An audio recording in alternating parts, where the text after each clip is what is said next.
Hamzaan amma Hamzaa Hajii kaama jedhamu kuni ofii isaatiiyyuu gaafa fallee harkaa badee waan qabatee gadhiisu wallaaluu intala ta'e na tanutti kennine san fidatee dhufa. Isii malee waan argatu beeyta. Isii harka kennee isii qabatee Facebook fi TikTok kanarratti poostii godhee sadaqaan kadhata. Akka waan nuti sadaqaan kadhatuuf itti kenne namni intala. Nuti intala ka isaa kennineef kabajaadhaan qabadhuudha malee inni gaafa jireenya harkaa badu fidee dhufa bakka mucattiin kun modeelistiidhaami.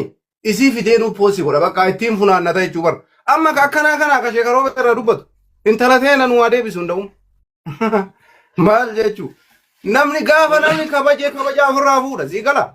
Sheekaroo bee namni na tuqe salphate maal salphata maal harkaa qaba kun? Akkanumaan ufa kaabbadee bara harkaatii godha mallayyoo isaa san itti fakkaata ka tallaajaa fi kushiinaan isaa mallayyoo ka mucattiinuu mallayyoo jaraa gara dhayitu bal'aan akka waan askarii wayii mana guutee jechuudha. Kanatu iyyuu akka waan guddaa wayii harkaa qabuutitti bakka si galee namni qaama ofii as baheetiin namatti mul'achuu saalfatutu sheekaroo beedhaawwa jedha. Sheekaroo been bar uumama rabbi isaa kenne irraa guyyaa takka ittiin shamaqqaqameen beeku. Uumama rabbi isaa kenneen guyyaa takka sheekaroo been mataa qaqqabateen beeku. Namni koofiyaadhaan bishaan daaku addunyaa kanarra hin jira. Argitee beeyta abbooti. Injiru Salimuu ofirraa baase injiru. Addunyaa keessa injiru kun galmaa'ee achi kaa'amuu qaba seenaadhaaf. Nama footoo isaa bishaan san wajjin akkasumas iskiriinshiitti godhame akka qabsaa'ota kalee isaatiitti mana keessatti laxxafamuu qaba jechuudha.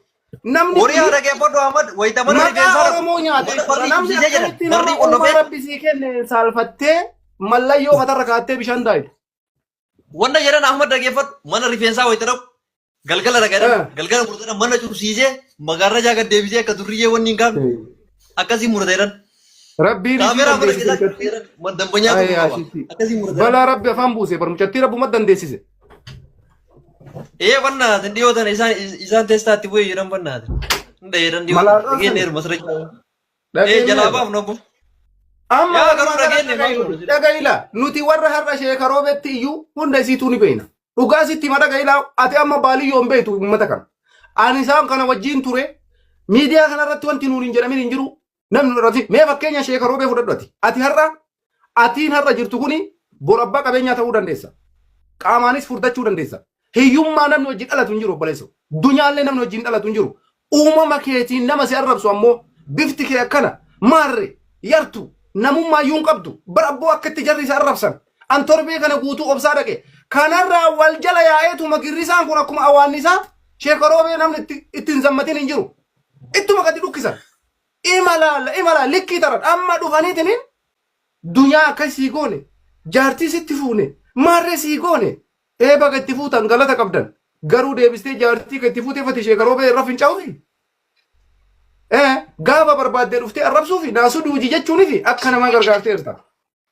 Sillee namatu si gargaaree kabajaa si godhe malee dhugaa rabbii isinitti himnaa isinarraa otoo uummanni Oromoo warri miidiyaa kun giiftii torbee takka isinii kennuu baate arabni mana kiraa keessaa isin ariitiin kijibina. Akka nama guyyaa takka gabbee dalagateetiin fuuraa keessaniin kiraa manaatuun kafalattan hattu. Jismiin keessan marti jismii hannaati. Hannaan qabbatta. Abbo Amar salaam alaikum. Mee caaraan ugannati. Waalaikum assalam. Ummata kana ummaa ofitti nama qaba. Tokkoffaa baaliyyoo dhaggeeffadhame muuti badhati baaliyyoo muuti godhadhu.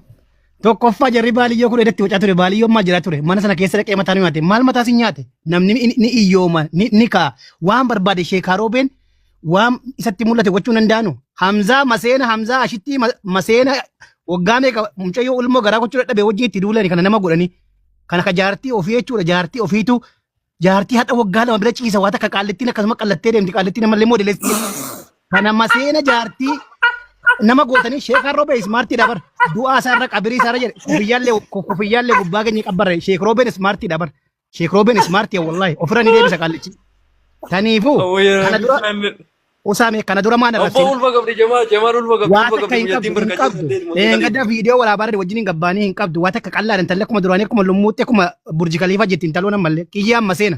Kairo jirtaati. Habibi na dhaggeeffadha wata kusin himna. Mee sheekni kun maal balleesse eega gaafa abiyyiin fi malisichi dhaqanuti eeggatanii maatti duulan sana dura eessa dhaqan garee waan nyoftuu qofa wali guurte gaafa sanallee kan arrabsaa ture Hamzaaji awwal shee intina godhe ishee viidiyoo waraabee jechuudha. Kan arrabsaa ture ishee kana. Wallahi na amana duulli Sheekh Roobee irra godhamu duula poolitikaati. Garana. Tana duree sadaqan. Dr. Abiy Ahmad dubbisee fi malee wanni biraa tokko mee girri sammanarraa dhaga isitti maani. Ani nama siyaasaati. Ijoolleen maan Sheekh Roobee duulaa jirtu ka biyya keessa jiru irraa kaasi. Kan Ameerikaa jiru kan Awurooppaa jiru. Mee nama eenyuun akka deeggaramu. Bari boshek dichi kana jedhee bara maasiliidhaan bara kana jedhee bara jaartii kursiyyee isa jedhee bara kursiyyee. Ani qabatama sitti ma bara. Guutuun isiitu warra jibbaa Dr. Abiy Ahmad qabutu Sheekh Roobee afaan bana malee waan Sheekh Roobeen hojjetu kana birriin kiraa manaa akkas dhaqee minaaminaa fi miti. Ijoolluma ganda keessanitti ijaarame. Obboleessa waan taate. Isin galu.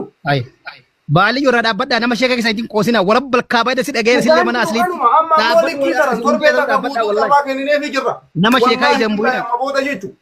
Warra footoo isaa qabatee jaartii isaatiin feesbuukaa fi yuutuubii irra riskii gunaannatu kana itti himna abboo.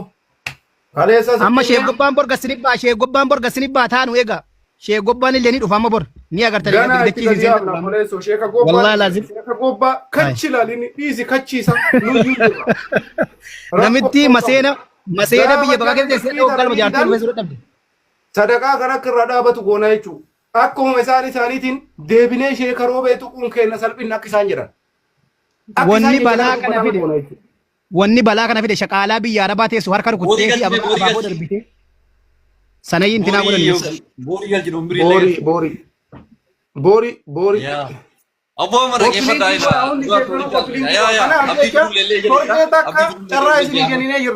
guyyoota muraasa deeman kana ammoo wallahi isin shakaashayna.